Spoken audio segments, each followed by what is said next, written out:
Bienvenue à l'Informel. Cette semaine, je m'assois avec Luc Prudhomme qui a travaillé dans le domaine de l'éducation pendant plusieurs années et a aussi été conseiller à la municipalité de l'Ange-Gardien. Au printemps dernier, il a reçu la médaille du lieutenant-gouverneur du Québec pour son implication communautaire auprès des aînés. Luc, merci d'être avec moi aujourd'hui. Je suis content de pouvoir te jaser. Tu m'as enseigné, on venait juste de parler de ça. J'ai figuré, moi j'étais en secondaire 1 et 2, ce qui veut dire 91-92, si je ne me trompe pas. Wow, oui, c'est ça, Jean-François. Oui, j'enseignais écologie, puis sciences physiques 2 à ce moment-là. C'est ça, hein? Oui, je t'ai enseigné. J'essayais de me souvenir, c'était écologie, sciences humaines, tout ça. Là, je me souvenais plus comme des termes. Dans l'écologie, c'était plus un programme sur les animaux, les plantes. On faisait un petit peu d'écologie vers la fin. Là. Pourtant, c'était super important qu'est-ce qu'il y avait dans ce programme-là. Puis Sciences physiques 2, tu avais un mélange un petit peu de chimie, de physique puis de géologie. Là. Okay. On voyait les minéraux là-dedans. Là. Ouais, je me souviens de ça. Tu veux juste rapprocher juste un petit peu ton micro, comme on me dit, pour qu'on t'entende un petit peu mieux. Parfait. Mais je voulais dire que aussi, on voulait se rencontrer à la fin de la saison passée. Ça n'a pas fonctionné. On a tout passé l'été. Tu as passé un bel été. Tu voyages beaucoup. Tu es allé te promener à Tabarouette. Tu fais-tu toujours ça à l'été comme ça? Ben, depuis que tu es à la retraite, j'essaye de faire au moins un, si c'est pas 2 voyages par année. 2, c'est souvent dans le sud, mais depuis la COVID, on n'y a pas retourné vraiment. Là. Mais cet été, c'était exceptionnel. Maintenant que dans la solidarité de l'Ange-Gardien, j'ai une directrice générale, Mme Annick Gascon, qui est autonome. Fait que ça m'a donné plus de liberté. Fait que j'ai été passé 25 jours aux États-Unis avec ma fille en camping, avec mes petits-enfants, son chum. Fait que, puis en plus, j'ai été à Paris 10 jours au mois de septembre, plus des excursions de pêche sur le lac Ontario, beaucoup de camping. Fait que j'ai pas été chez nous de l'été pratiquement. C'était où aux États-Unis? Mais dans le fond, mon gendre avait vu un documentaire comme quoi il y avait une île à quelque part dans l'Atlantique qui avait des chevaux sauvages, puis tu pouvais aller camper là. Fait qu'on est parti aux États, on est allé dans la région de Buffalo, il y a les Finger Lakes. Puis là, parce que ma fille, c'est pas une genre à visiter des musées. C'est plus des gens à visiter des chutes, des gorges, des plages, des montagnes. Fait qu'on a vu tous les attraits, des cavernes, beaucoup de cavernes dans le bout de la Virginie. Fait qu'on a descendu jusqu'à Virginia Beach. Puis ensuite, on était sur cette île-là, à Sateagé, que ça s'appelle. Fait que tu campes, mais il y a 140 chevaux sauvages sur l'île. Puis ils se promènent. C'est eux autres qui sont libres, sont totalement libres. Wow! Ils peuvent aussi bien passer entre ta table de pique-nique par roulotte. Là. Ils sont habitués aux gens comme ça. Oui, mais s'ils décident de partir avec la nappe, il faut te les laisser faire. Faut te les laisser faire. Fait que tu te promènes pas trop avec des sacs à dos avec de la bouffe dedans parce que les autres sont en liberté. Fait que tu sais jamais, t'es assis autour du feu de camp, puis là, à noirceur, il arrive, puis tu ne vois pas arriver. Dès qu'il y a un cheval là. Ouais, c'est bien pour les enfants, là, j'avais mon petit gars qui avait 2 ans et demi, Adrien, puis Laurie qui a 5 ans. Fait que pour eux autres, c'était comme magique. Là. Magique. On a vu des gens là, que le cheval, il grattait dans le vide de la tente, puis là, tu voyais les gens ouvrir la fenêtre le matin, puis le nez du cheval est là. Fait que c'est vraiment... Ça a été une bonne... Puis là, on est revenu pendant ensuite Atlantic City, puis le lac Georges. Beaucoup de camping, mais ma fille reste à Boucherville, fait que ces 2 petits-enfants-là, je les vois moins souvent. Fait que là, c'était fantastique. Tous les jours, c'est bien apprécié. Je suis content pour vous autres. Ouais. Mais tu as dû triper toi aussi, parce que, il me semble, si je ne me trompe pas, tu es un amoureux des animaux, parce que tu as une terre, tu as une ferme, tu as des animaux. J'ai été élevé sur une terre, ma femme a été élevée sur une terre, je voulais que mes enfants soient élevés sur une terre. Fait que j'ai acheté une terre ici en 1980 sur la 309. J'ai 60 ans, c'est pas assez pour vivre de ça. Mais quand j'étais enseignant, dans mes 2 mois de vacances, il y en a un mois qui servait à faire les foins. Puis l'autre mois qui servait à faire des voyages, puis à partir en camping avec mes enfants. Oui, j'ai été producteur agricole pendant 20 ans. Fait que j'élevais des coqs, faut pas que je fasse ça.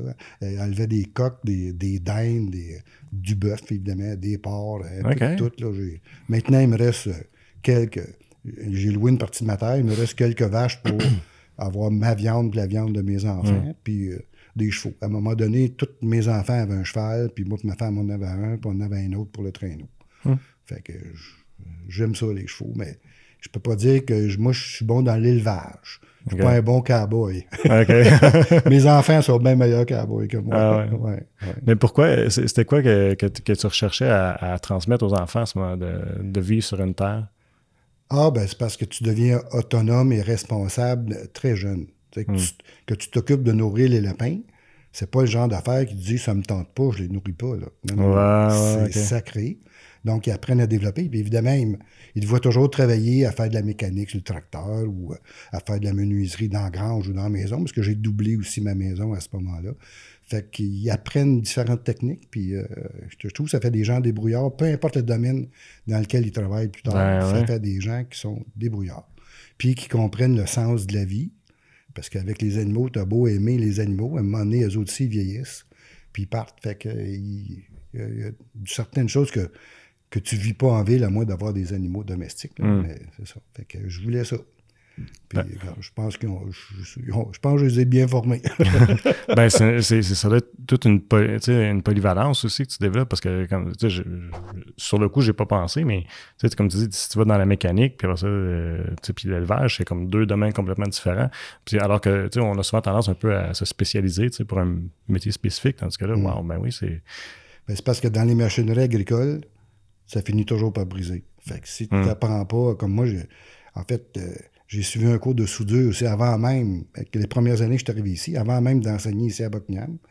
Puis c'est grâce à ce cours de soudure-là que j'ai fini par avoir une job, parce qu'avec la personne avec qui je m'entendais dans le mieux, c'est Maurice Boivin, qui était directeur ici à Poly. Fait que quand j'ai voulu m'emmener ici, je suis rentré. Le destin m'a vraiment amené à Buckingham. Je pourrais te compter toutes les choses incroyables qui se sont passées, qui ont fait que j'ai pu rester à Buckingham. Parce que j'étais en dispo à Hull, parce que ça a été les années quand ils ont commencé à compter les élèves. Puis ici, à Buckingham, j'avais une entrevue avec la directrice des ressources humaines, Mme Allaire. Puis là, j'étais chez nous, j'attendais qu'elle appelle. Parce que là, j'étais tombé dans le bassin provincial, j'avais des offres d'emploi de la baie James, Chibougamau, la Côte-Nord. Puis si je disais non, je n'étais plus dans le secteur de l'éducation. D'un coup, j'y vais un poste en sciences physiques ici à Buckingham. Puis c'est ça, je me suis envenu. J'ai rencontré Maurice Boivin lors d'une soirée casino ici à Polyvalente. Puis là, j'ai rencontré Mme Allaire, puis j'attendais son appel, qui venait pas. 2-3 jours, j'étais en train d'user les tuiles dans la cuisine chez nous, ça venait pas. Tout d'un coup, j'ai reçu un appel de Hull, une ancienne directrice adjointe que j'avais eue à Polyvalente Mont-Bleu. Elle me disait, Luc, elle dit, la commission scolaire Vallée de la Lièvre, à ce moment-là, t'appelle. Les gens ici, ils se trompaient, ils appelaient à 776-2520. Moi, c'est 766-2520. Ça ne me dérange pas de donner mon numéro de téléphone. Puis, ils se sont trompés, puis tombent sur quelqu'un qui me connaît. C'est quoi les chances que ça arrive? Ça? C'est ridicule. J'étais dû pour m'en venir à Buckingham. Comme ça, je me suis revenu ici. Puis j'ai adoré ça, le temps que j'ai été ici. Ouais. C'est fou. Fait que tout de suite, c'était enseignement secondaire. Puis, de ce que je me souviens en enseignement, dans les cours, puis je m'en souviens très peu, là, secondaire 1, 2, c'est drôle, j'ai juste 46, mais j'en perds des bouts, moi aussi, déjà. Mais je me souviens que déjà là, alors que c'était pas à la mode, tu parlais déjà d'environnement, puis de la protection de l'environnement, puis de protection de nos milieux forestiers. Bien, c'est sûr que moi, j'ai une formation en biologie, donc en microbiologie en plus, mais l'écologie, je trouvais ça super important, mais souvent, ces programmes-là, avant, il n'existait pas, écologie. Fait que les gens avaient tendance à enseigner de la zoologie, qui était sur les animaux, ou de la botanique sur les plantes. Ce cours-là était axé à dire, oui, les plantes existent, les animaux existent, mais comment on peut vivre, nous autres, les humains, avec ces gens, avec ces animaux-là, avec ces êtres vivants-là, puis qu'il y ait une bonne relation. Parce qu'il ne faut pas se le cacher, dans les années 80-90, c'était les années où les Québécois, comme tous les êtres humains, ont gaspillé plus que ce qui n'était jamais passé sur la planète avant. Je me souviens, entre autres, je ne sais pas si je l'avais fait dans ta classe, mais j'avais été manger avec mes enfants dans un restaurant fast-food, puis j'avais tendu une corde d'un bord à l'autre de la classe, puis là, j'avais tout épinglé. C'était pas pour le but de faire de la publicité, c'était même pas pour critiquer le menu. J'avais juste épinglé tous les déchets qu'on avait faits, tout sur une corde. Imagine-toi, là, tu vois, n'importe quel restaurant de nutrition rapide, puis sort tous les déchets. Dans ce temps-là, c'était tout enveloppé avec des petites choses en styromousse. Fait que j'avais tout épinglé ça, incluant les desserts, incluant les petits jouets qu'ils nous donnaient. Puis là, je lui disais, comment vous pensez que j'ai passé de temps au restaurant? Combien de temps ça m'a pris pour manger ça? Fait que les élèves disaient, à part 10-15 minutes, parce que souvent, avec les enfants, ils se dépêchent de manger pour aller jouer. Fait que je disais, oui, avez-vous une idée combien de temps tous ces déchets-là vont rester dans l'environnement? Puis là, je prenais chaque item et je disais ça dure dans l'environnement. Mettons, du papier, c'est pas long, là.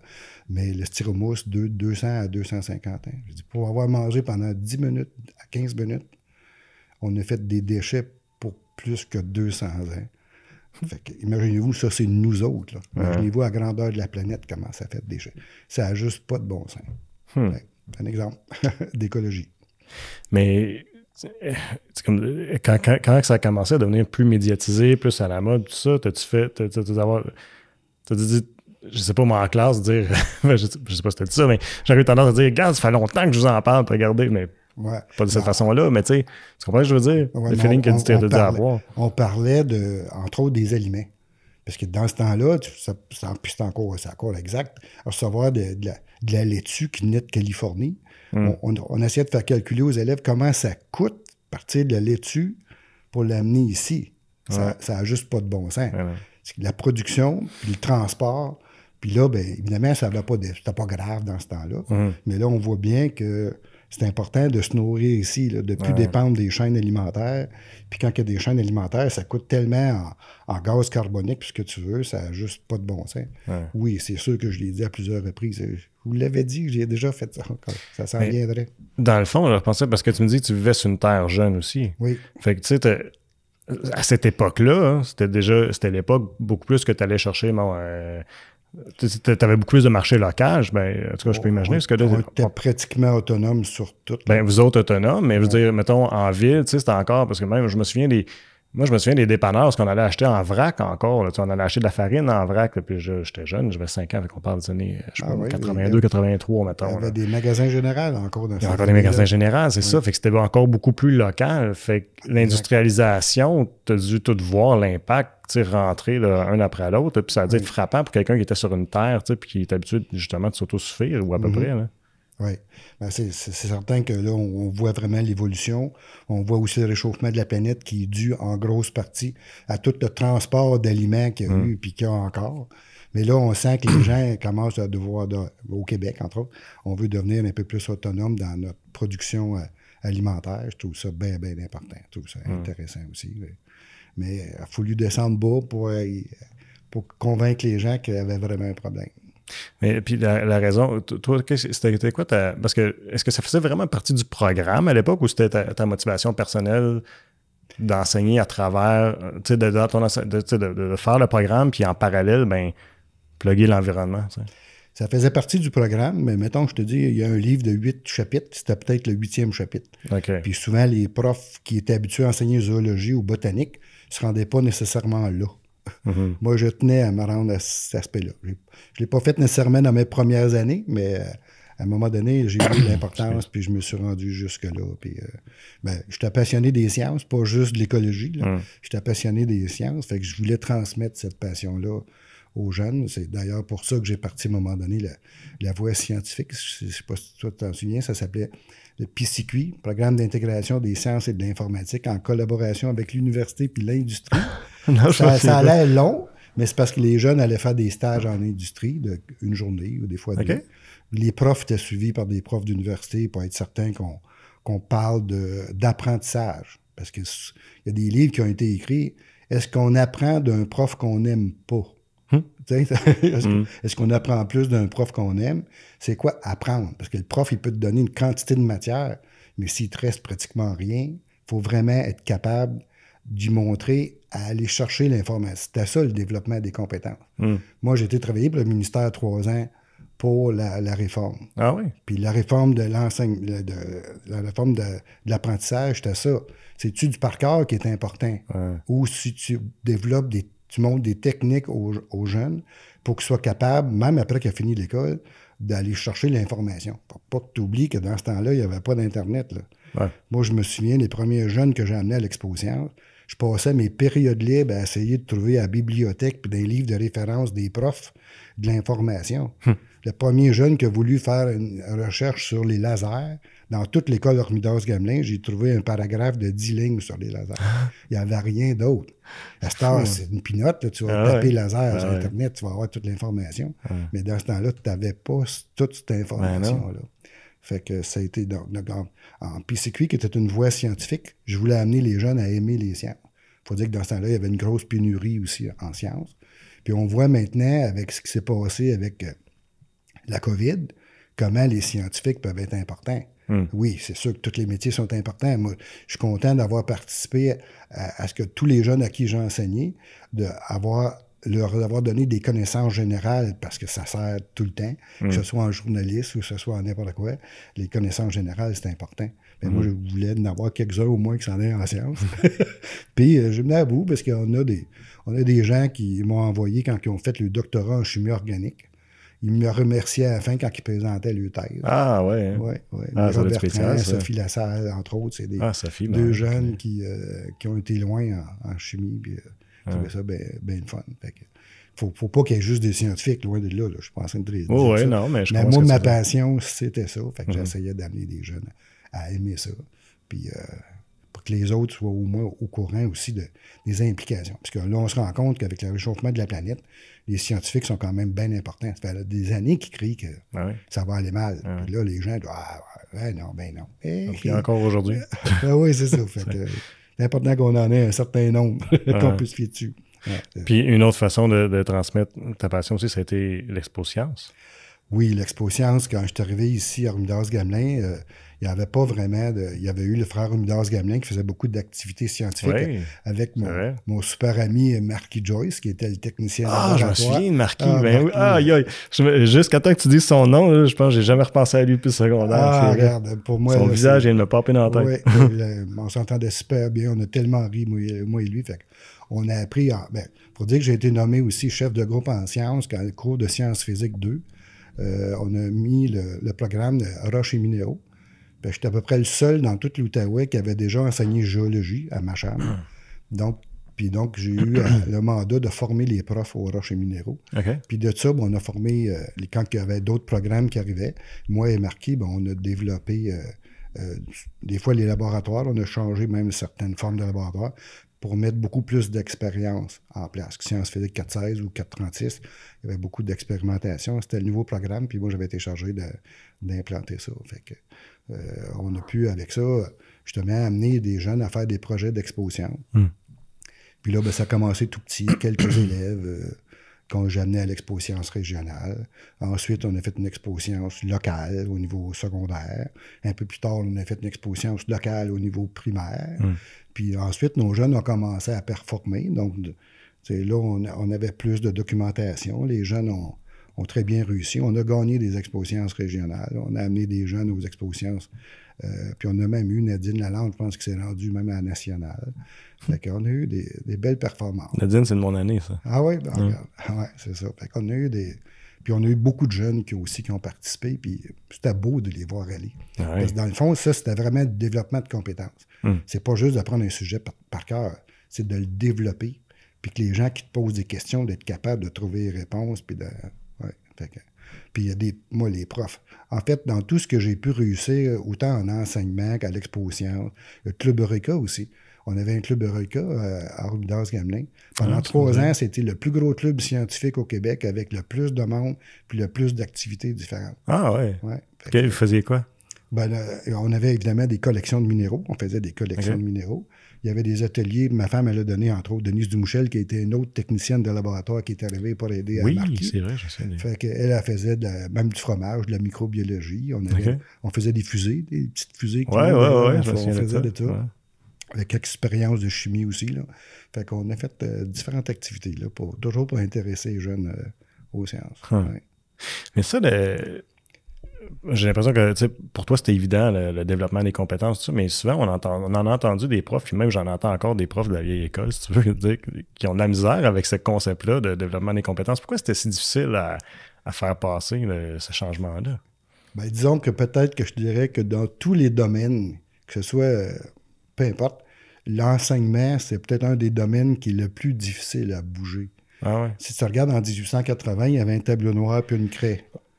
Ça fait pas tellement longtemps que c'est parti des écoles, le tableau noir puis une craie. C'est tellement vrai. Là, maintenant, ils ont des tableaux interactifs, mais ça reste un tableau. Okay? Oui, c'est capable de faire de bien plus belles choses, c'est capable de mémoriser des choses aussi.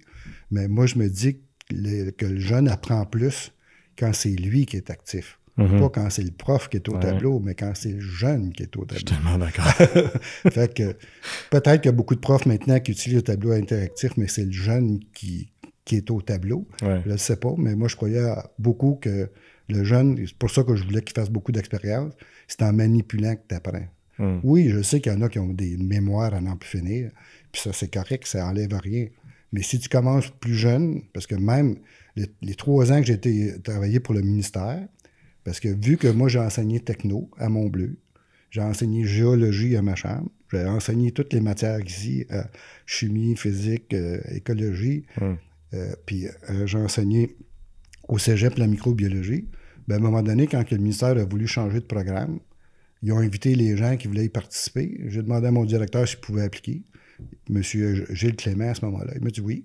Fait que j'ai été choisi pour être un des 3 personnes qui a écrit le programme qui sert actuellement au premier cycle du secondaire. Ah oui. C'est le programme que j'ai participé à écrire avec un groupe de profs. Moi, j'ai jamais rien fait tout seul. En fait, ma plus grosse force, c'est de trouver les forces des autres et de travailler avec.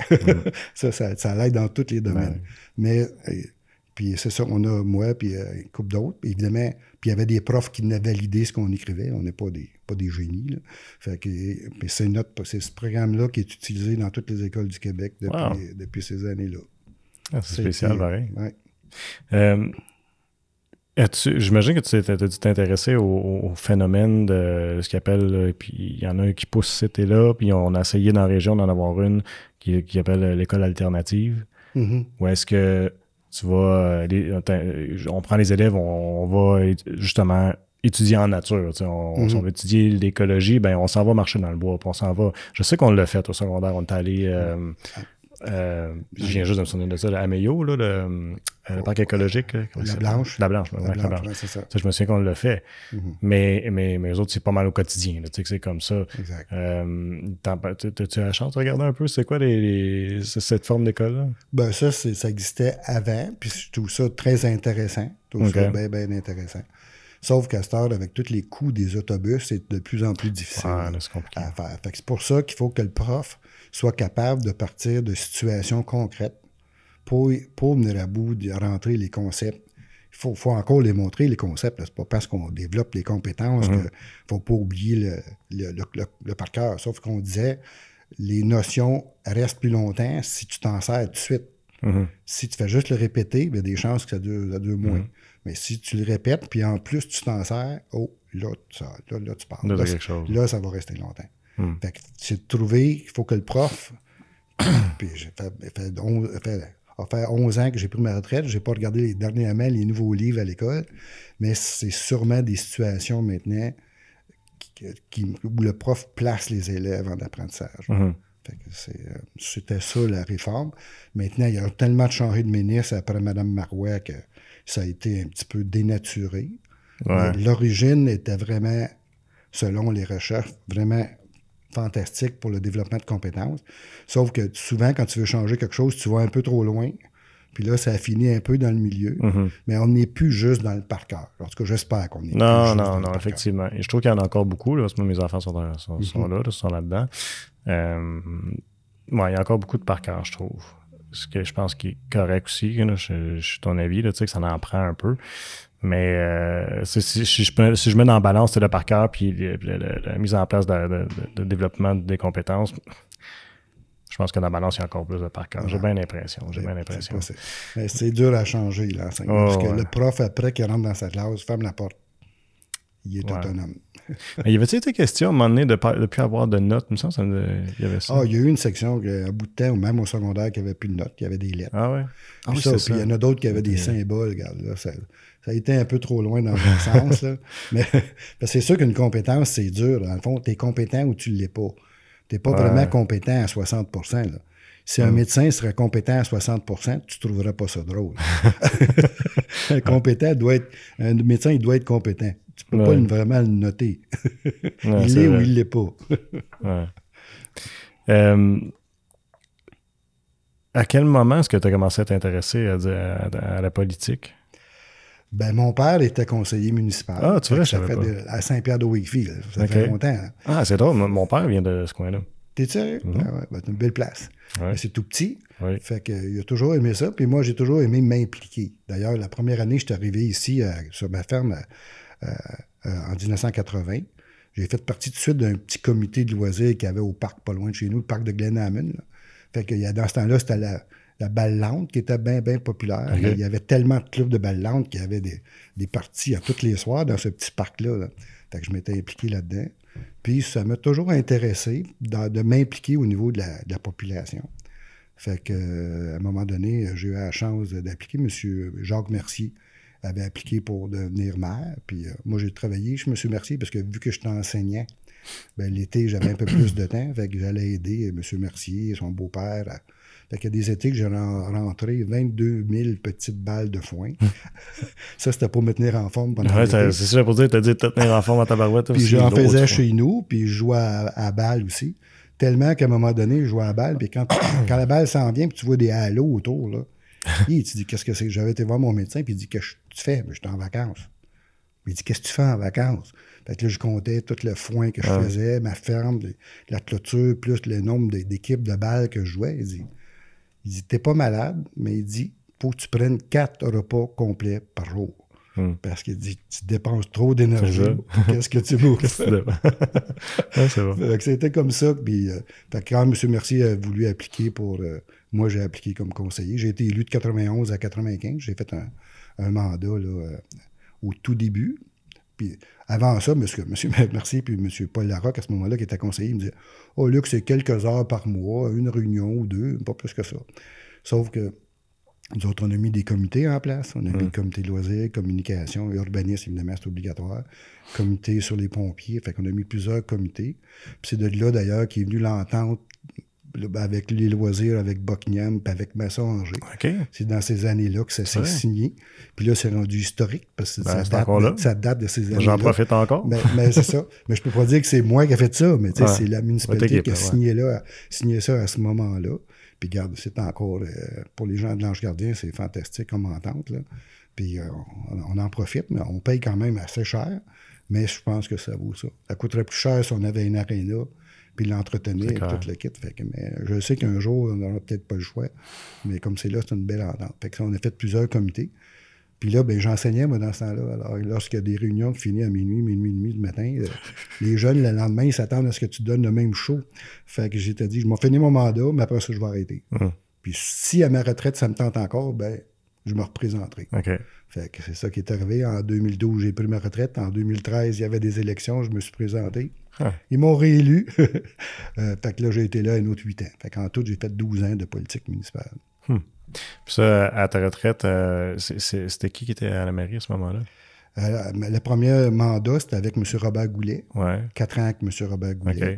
Et 4 ans avec Marc Loussert. Ouais, comment c'était avec Robert? Ben, ça allait bien avec Robert, sauf que moi, la manière que je suis rentré, j'étais un petit peu comme en opposition. Okay. Parce que lui, il avait mis en place un autre candidat qui appelait les gens pour dire de voter pour elle. Fait que, même il ne connaissait pas. Okay. Puis, fait que on a eu des bonnes discussions, des bonnes argumentations. Puis des fois, on a levé le ton, autant lui pour que d'autres conseillers aussi. Mais je me dis que c'est sain. Un conseil municipal que tu t'estimes jamais, c'est pas normal. C'est vraiment pas normal. C'est sûr qu'en politique, la manière que ça fonctionne à l'Ange Gardien, c'est on marche par compromis. Fait que c'est sûr qu'à l'Assemblée publique, ça a l'air tout entendu d'avance, mais les compromis se sont faits avant. C'est là qu'on a des bonnes discussions dans le caucus. Okay. L'argumentation, puis quand on pense qu'on n'a pas suffisamment d'informations, ben on reporte la décision pour être assez informé. Il y a eu des moments assez typiques. Parce que pour avoir couvert Gatineau puis l'Ange Gardien de par mon travail, je trouvais qu'à l'Ange Gardien, souvent, c'était très harmonieux. Mais de ce que je comprends, les discussions plus échauffées, c'était avant, puis là, ben, quand on dirait que publiquement, c'est toujours pas mal plus... J'ai voulu à un moment donné amener au conseil pour dire, à telle décision, voici les discussions ou les questions qui ont été posées, ou les arguments qui ont été posés par différents conseillers, puis finalement, on est arrivé à cette décision-là. Okay. Mais ils trouvaient ça que c'était trop long comme processus fait qu'on ne l'a pas vraiment mis en application. Mais c'est vraiment de la gestion par compromis. Puis ça, ben, ça va bien quand les gens veulent faire des compromis, mais c'est juste qu'un conseiller qui ne veut pas faire des compromis, puis là, ben, parce que la première fois, de 91 à 95, on ne marchait pas comme ça. Fait que je peux te dire que devant les caméras, ça brassait solide. Mais c'est ça, mais dès que tu me dis, OK, mais là, on parle avant, mais tu sais, un conseil municipal qui finissait à minuit, je dis, my God, qu'est-ce qui se passait pour que ça finisse à minuit, tu sais? Il s'agit juste qu'il y ait une guerre de voisins puis que les deux groupes soient là dans la salle. Mais c'était pas dirigé, là. C'était pas dirigé. Non, parce que normalement, tu as une période de questions après un certain temps. Là. Ben, ils ont appris avec le temps parce que tu peux pas laisser la même personne prendre le micro 20 fois. Là. À un moment donné, ça tourne en rond puis ça avance pas. Là. Mais regarde, on apprend. Ben, là, on est en apprentissage. T'as pas vu l'Ange Gardien, là. En 91, à date de 1980, l'Ange Gardien. Fait qu'il avait juste 11 ans d'existence. C'est vrai. Ouais. Avant, c'était quoi? Ben, il y a eu différentes étapes, parce qu'au début, à un moment donné, ça a fait partie de Buckingham, même. Ça a fait partie. Ah ouais? Puis à un moment donné, ben, on a voulu séparer le rural de la ville. Ouais. Fait que c'est là que c'est arrivé. Parce que vous êtes vraiment, ben, je veux dire nous, parce que j'habite à l'Ange Gardien, on est vraiment dans une situation particulière parce que c'est assez spécial d'avoir un village que, nécessairement, pour aller d'un secteur à l'autre, il faut que tu passes à travers une ville. Ouais. C'est assez unique, là, comme gestion. Tu n'as pas le choix d'être toujours en collaboration avec le Gatineau aujourd'hui. Oui, ben, tu n'as pas le choix. Mais on ne peut pas dire, par exemple, que le sentiment d'appartenance à l'Ange Gardien, là, c'est pour ça qu'on voulait une école. Une école, veut pas, ça mène les gens ensemble. Ouais. Qu'on a fait différentes activités. Chamboisé, quand il va tout être développé, c'est un endroit que les gens vont être fiers, puis qu'ils vont être fiers de... Maintenant, pendant longtemps, l'Ange Gardien, c'était une municipalité de dortoir. Là. C'était tous des gens qui travaillaient au fédéral ou au provincial. Ils venaient dans l'Ange Gardien parce que les terrains étaient moins chers, mais ils faisaient aucune activité dans... Ah ouais. Maintenant, avec le parc d'affaires, avec les différents parcs, il y a plus d'activités qui se font. Mais c'est sûr qu'en dessous de Glenhamun puis ceux des Sables à l'autre bout, il n'y a pas grand relation. Mais ça se développe de plus en plus dans l'Ange Gardien, je sens ça. Fou. Parce que l'Ange Gardien est quand même rendu à 6 000 de population. C'est pas rien, là. C'est du monde. Fait que ça va se développer. Puis si on peut avoir, comme là, on a un parc d'affaires, puis on a l'école, bien, plus on va avoir des chamboisés, plus on va avoir des choses comme ça, plus le lien va se tisser. Il n'y aura peut-être jamais de centre-village. Là. On peut essayer de créer un centre-village, mais tu peux te tromper, puis il ne se fait pas là pendant tout. Ouais. Il vaut mieux pas. Il vaut mieux attendre. Clin d'œil à Buckingham, qui essaie de faire un centre-village depuis toujours, mais avec l'épine, puis c'est ça. C'est assez spécial. mais dans ce cas-ci, par exemple, tu sais, comment... Tu peux pas vraiment avoir un centre-village, tu es séparé en deux. Tu sais, effectivement. Il y en a qui voulaient avoir un pont sur la rivière-le-Lièvre, mais là, un pont pour... un pont ou un autre, ça ne change rien. Là. Ben, moi, je me dis, des fois, à 8 h le matin, j'aimerais ça qu'il y en ait un deuxième. Quand tu es sur McLaren West, puis tu as le temps des autobus, là, des fois, là, comme moi, je suis dans Lansdale. Fait que j'arrive de Lansdale, bon, puis c'est quasiment au stop, là, proche de l'église de St. Andrews. Ça remonte jusque-là, des fois, là, quand c'est élevé. J'en doute pas. Non, c'est spécial. Mais est-ce que tu étais là dans le temps quand que vous avez ouvert le parc industriel? Non, ça, c'est avec M. Renault. Je pense que c'est M. Renault qui était maire à ce moment-là. Moi, je n'étais pas là. Mais ça aussi, ça a été une bonne décision. Ben oui, d'acheter ces terrains. Ça a changé la donne. Là. Puis en plus, tu achètes les terrains, puis là, tu as un plan PIA qui appelle... Là, les terrains, tu ne mets pas n'importe quoi. Sans ça, ça pourrait être voir un zonage industriel avec plein d'affaires, plein de déchets. Mais là, ça reste beau parce qu'ils sont obligés de suivre un plan pour tout décorer le terrain, ça peut dire, ou planter des arbres. C'est important de planter des arbres. Puis ils ont des grands terrains. Fait que non, c'était une très bonne décision. Il fallait mon chapeau à ces gens-là parce que on en profite maintenant parce qu'une petite municipalité comme nous autres, si tu n'as pas de parc d'affaires, si tu as besoin d'argent, tu es obligé de taxer les citoyens. Toujours taxer, plus taxer, plus taxer. Et là, au moins, avec le pacte d'affaires, ben, c'est pas juste les citoyens qui payent pour des investissements. Y a un dossier que tu as travaillé dessus, duquel tu es ressorti de ton mandat et tu étais fier? Ben, dans le sens, en 2016, je suis devenu responsable des dossiers des aînés. Okay. Alors ça, j'ai bien embarqué là-dedans. Madame Suzanne Théoret, à partir de 2013, avait fait une politique municipalité amie des aînés. Alors moi, quand je suis arrivé là, on a bâti un plan d'action. Puis avec elle, on a réalisé ce plan d'action-là à 95 %. Okay. On a fait le parc des aînés, on a fait un salon des aînés, on a fait différentes activités pour les aînés, on a trouvé beaucoup d'informations pour les aînés. On a parti un club L'Âge d'Or qui s'appelle maintenant Club Vie Active de l'Ange Gardien. Fait que ça, j'ai aimé ça, je me suis impliqué là-dedans. C'est sûr que le dossier de l'école, j'étais tellement heureux qu'on ait l'école dans l'Ange Gardien, ça, j'ai beaucoup apprécié ça. Pour le restant, ben, c'était le développement de quartier, là. Chez moi, dans mon quartier, c'est sûr que dans mon quartier, Glenhamun, c'est plus zoné agricole. Il n'y a pas de gros projets d'immeubles, de plans de maison, il n'y en a pas. Alors, si tu veux que les gens se rencontrent, il faut que tu crées des événements. Alors, j'ai formé un comité là-bas qui s'appelait le CAPGA. J'aime ça, moi, les acronymes là. Le comité d'animation du parc de Glenhamun. Puis là, on a organisé 24 journées. Donc, on en organisait 3 par année.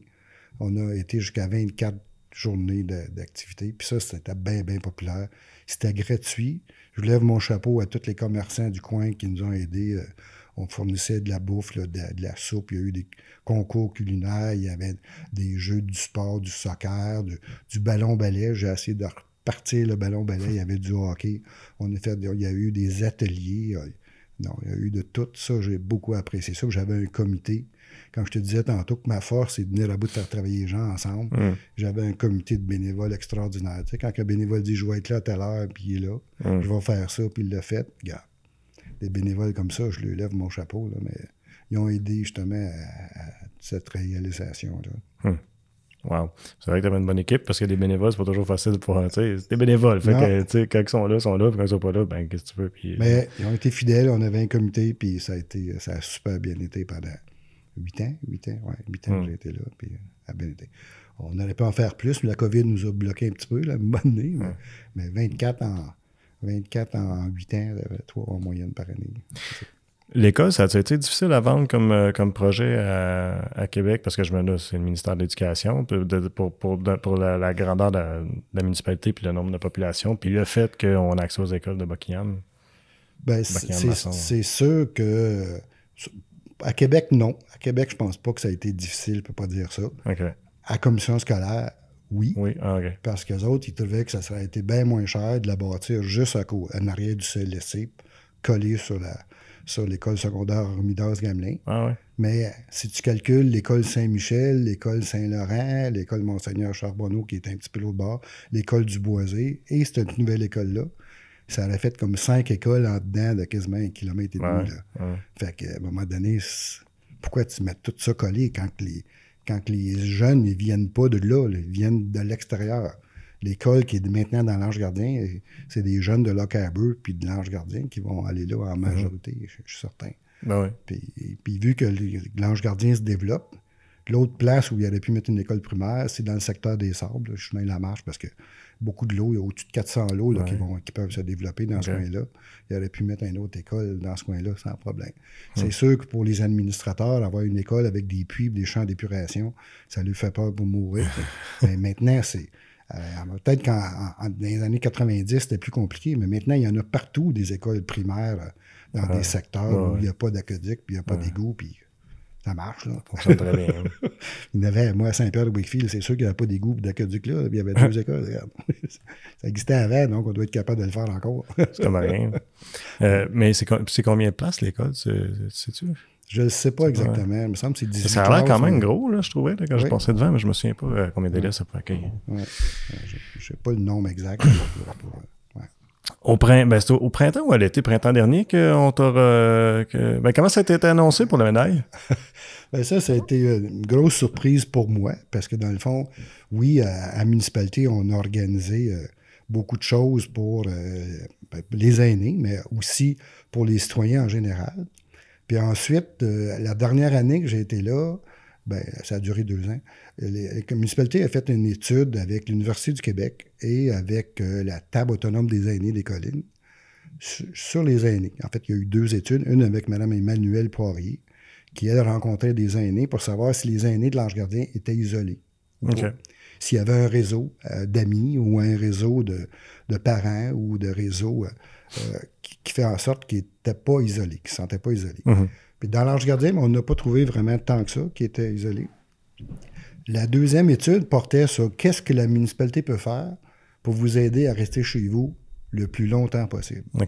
Alors là, il y avait encore des rencontres avec les aînés, mais il y avait un comité avec des proches aidants, des gens du CISO, des gens de la municipalité, évidemment, des gens du CAGA, des gens de Million. Il y avait des gens de différents organismes pour savoir qu'est-ce qu'on pouvait faire pour les aider à rester le plus longtemps possible. C'est sûr que le soin à domicile, ça existe déjà. Il y a l'entretien ménager. Milieu Corvée donne déjà de l'entretien ménager. Il y a de la popote roulante que le CAGA fait, puis d'autres organismes qui font aussi. Donc, à l'intérieur, pour la santé des gens, il y a beaucoup de services. Là. Mais pour l'extérieur, il y a du transport pour les rendez-vous médicaux, mais il n'y a pas de transport pour aller magasiner. Il n'y a pas de transport pour ça. Puis il n'y a pas d'aide pour l'entretien extérieur. Ce qui est sorti en tête de liste des besoins, c'était l'aide à l'entretien extérieur et le transport. Le transport, la municipalité a donné ça comme mandat à MRC, à Transcolline. Fait qu'on ne pouvait pas vraiment s'en occuper. Fait qu'on a décidé de s'occuper de l'autre problématique qui était l'aide à l'entretien extérieur. Fait que là, on était tous d'accord. Sauf que là, qui va offrir ce service-là? Parce qu'il y a des gens, aussitôt que tu vieillis ou il y en a un du couple qui est malade ou qui meurt, ou encore tout simplement parce que tu es opéré et tu es en convalescence. Les gens dans l'Ange Gardien, ils ont tous des grands terrains, mais lorsque tu as 12 plates-bandes puis tu les entretiens plus, c'est plus beau. C'est vraiment plus beau. Puis ça mine le moral des personnes âgées. Puis c'est là qu'ils finissent par partir puis s'en aller à l'extérieur. Comment qu'on peut vous aider? Fait qu'on a offert ce service-là à 3 organismes qui auraient pu le prendre, l'ATAC, le CAGA, Milieu Corvée, mais ils n'ont pas pu, pour différentes raisons, le faire. Alors, j'ai rencontré le ministre Lacombe qui était venu visiter Chamboisé. Je lui ai présenté une lettre du projet, j'avais l'accord du conseil, évidemment, pour dire qu'on voudrait offrir ce service-là. Puis M. Lacombe, M. le ministre, il dit « Ah, ben c'est super intéressant, ça. Ça devrait exister partout, ce projet-là. » Fait que peux-tu rencontrer mon attaché politique? J'ai rencontré M. Pichereau à ce moment-là. J'ai rencontré son attaché politique 2 fois, puis M. Pichereau me dit, là, c'est pas compliqué. Si tu veux offrir ça, crée ton propre organisme. Alors, on a créé Solidarité de l'Ange Gardien le 18 janvier 2021. C'est pas si loin que ça. Puis, à partir du mois de juin, on a offert ce service-là aux aînés. Puis, partout à qui tu parles de ce projet-là, ils disent tout, « Wow, c'est un beau projet, parce qu'on va tous en arriver là. On est tous les aînés de demain. » Fait qu'à un moment donné, on va faiblir nous autres aussi. Des fois, c'est juste parce qu'il fait trop chaud. Il faut que le gazon à couper, mais le gazon sur un arc, là, ça dure trop longtemps, tu vois que tu n'es plus capable de le faire. Tu as besoin d'aide. Fait qu'on a créé le projet Aide-moi. Aide-moi, ça ne dit pas je vais faire la job à ta place. Je vais aller t'aider à faire ton gazon. Quand tu ne seras plus capable, tu arrêteras, moi je vais continuer. Fait que là, on a déjà, depuis ce temps-là, depuis juin 2021, on a mis ça en place. Alors, là, on est rendu avec 66 aînés qu'on aide régulièrement, des fois une fois par semaine. Il y en a qui ont le petit calepin, puis toutes les fois qu'ils ont des choses à faire, ils l'écrivent, on arrive là. Luc, là, on peut-tu faire ça? Fait que, des fois, on est là 1 heure, 2. Moi, je continue à en faire. Je fais du bénévolat au niveau administratif. C'est moi qui est président de Solidarité de l'Ange Gardien. C'est cet organisme-là qu'on a créé. Mais je fais aussi du terrain parce que j'aime ça. Puis je vois les... C'est tellement gratifiant, là. Les gens, ils sont là, ils sont tellement contents de te voir. J'en doute pas. Il y en a beaucoup qui sont seuls aussi, donc ça contre l'isolement un peu. Donc, ce projet-là, qui date depuis 2021, ben, on a mené à bout de le faire connaître un peu partout au Québec parce qu'il y a eu beaucoup de formations en Zoom données pour les municipalités amies des aînés.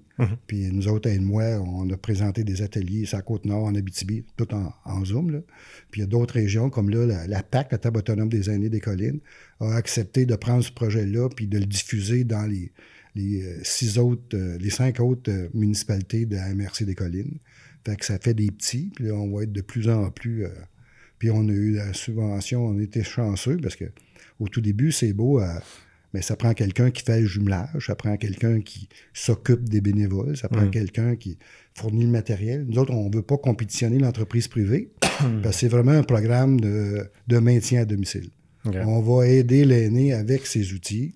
Puis, tant qu'on est capable, là, on ne fait jamais plus que 3 heures d'une journée, parce que Bon, on demande à l'aîné de nous accompagner. On ne veut pas qu'il reste assis sur le sourd. S'il n'est pas capable, c'est correct. Qu'il n'est pas capable, il n'est pas capable. Ça dépend de son énergie. Fait qu'on les aide comme ça, puis c'est bien apprécié. Fait que là, on développe. Puis on a eu la chance d'avoir une bonne... La municipalité nous a beaucoup aidés au départ. Là. Ils nous ont fourni des bureaux, ils nous ont fourni de la publicité, ils ont payé pour tout. Là. Franchement, je lève mon chapeau au maire, au conseil, puis à M. Alain Descarreaux, le directeur général, qui croit beaucoup à ce projet-là, puis qu'on l'a développé. À l'origine, la première année, on l'avait mis juste dans l'Ange Gardien, parce que offrir des services d'aide à l'entretien extérieur à l'année longue, pas si évident que ça en a l'air. Ça me paraît pas évident du tout, moi. Les travaux d'automne, d'été, printemps, hiver, c'est complètement différent. Fait que là, qu'est-ce qu'on peut faire puis pour vraiment les aider aux aînés? Fait qu'on a mené à bout. J'ai mené à bout de convaincre sur un téléphone. C'était le téléphone le plus payant de ma vie, je pense. J'ai appelé Mme Lise Roche, qui est la directrice de la Fondation Mirella et Lino Saputo. Puis j'ai expliqué mon projet. Puis elle me dit, moi, je trouve ça super intéressant. Un petit peu comme M. Lacombe m'avait dit. Très innovateur. Si tu peux changer la vie d'un aîné, on embarque. Fait que là, dans un coup de téléphone, ils ont embarqué pour 5 ans avec 305 000 $. Ils étaient capables de payer le salaire de ma directrice pendant 5 ans. Je lui lève encore mon chapeau, puis ça continue. On est rendu à la 3e année. Là. Fait que c'était le plus gros appui que j'ai eu, mais j'ai l'appui aussi de la municipalité, comme j'ai dit tantôt, mais j'ai aussi l'appui du Club Lyon, Club Richelieu, Club Optimiste, M. Mathieu Lacombe, évidemment, il continue à nous... Puis on développe ce projet-là. Là. Cet été, on avait 4 employés, puis une contractuelle, en plus des bénévoles, puis des jeunes du Carrefour Jeunesse Emploi qui nous aident à faire ces travaux-là. Fait que ça va bien. Fait que la médaille, après un grand détour pour non, mais c'est parfait parce que je connaissais pas les détails du projet, là, mais pas du tout. Fait que, oui. Fait que dans le fond, c'est la municipalité. Tu peux l'apprendre? Pour la montrer? Je peux t'en ben oui, certain. Tu peux apprendre, certain.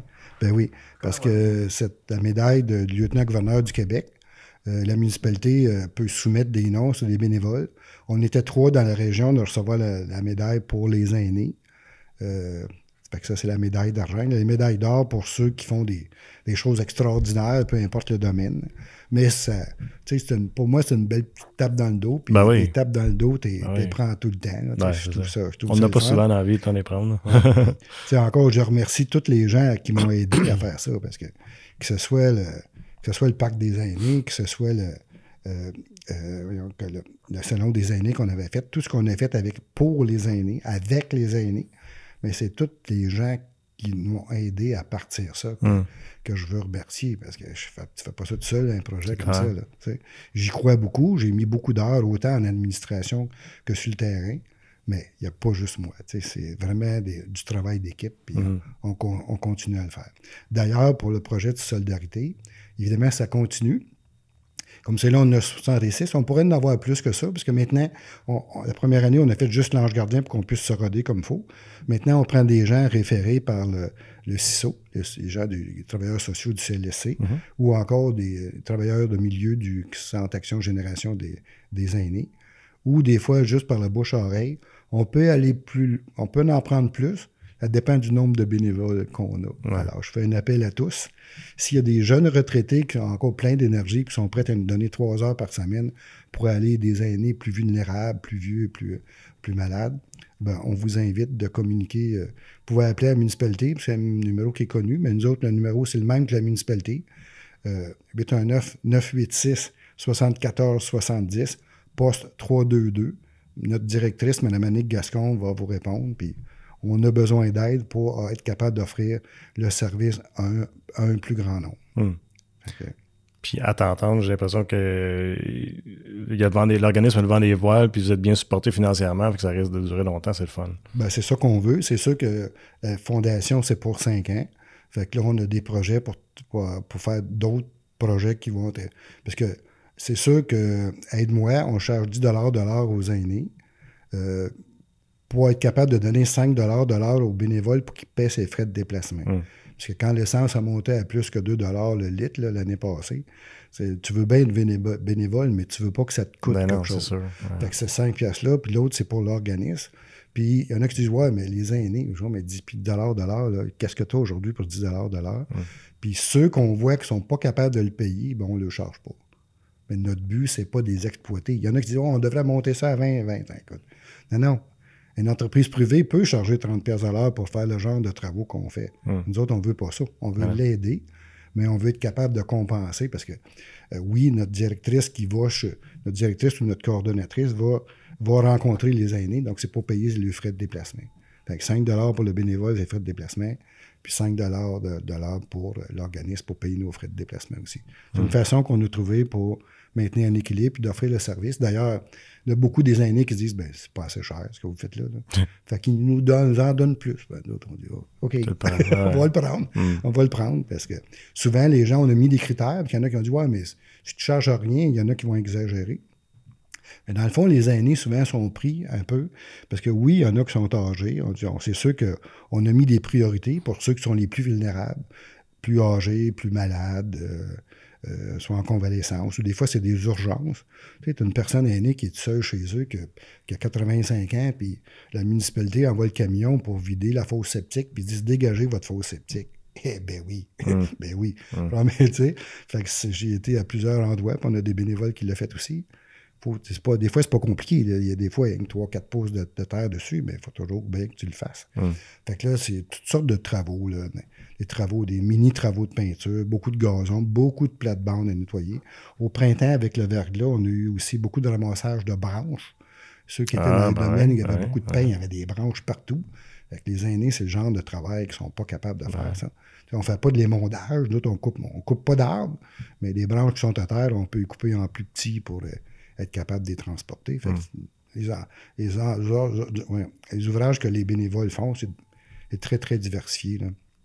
Fait que ça nous prend des bénévoles dans tous les domaines là, qui sont intéressés puis qui veulent. Notre première directrice était tellement appréciée, je pense qu'elle n'a pas acheté de légumes de l'été. Là, parce que les aînés ont quasiment tous des jardins dans l'Ange Gardien. Là. Fait que non, c'est vraiment très, très apprécié comme projet. Puis à l'inverse, j'imagine que c'est le même numéro de téléphone, c'est les gens qui veulent bénéficier des services puis qui ont besoin d'aide. Exact, c'est ça, c'est la même chose. Bon, parfait. Ben, je souhaite longue vie à... Excuse-moi, tu l'as dit? Ben, c'est pour ça, dans le fond, que c'est l'ensemble de ça que la municipalité a fait de la demande au lieutenant-gouverneur pour recevoir cette reconnaissance. Ben, félicitations. Ben, merci. Bien mérité. Puis merci de nous avoir raconté ton parcours. Puis longue vie à cet organisme-là. Je souhaite que ça va perdurer très longtemps. Ben, merci beaucoup, Jean-François, puis pour l'invitation. Puis on continue à travailler pour les aînés puis pour la population. Super. Ouais. Merci tout le monde d'avoir été à l'écoute et je vous invite à nous suivre sur nos différentes plateformes web pour regarder ou écouter toutes nos émissions.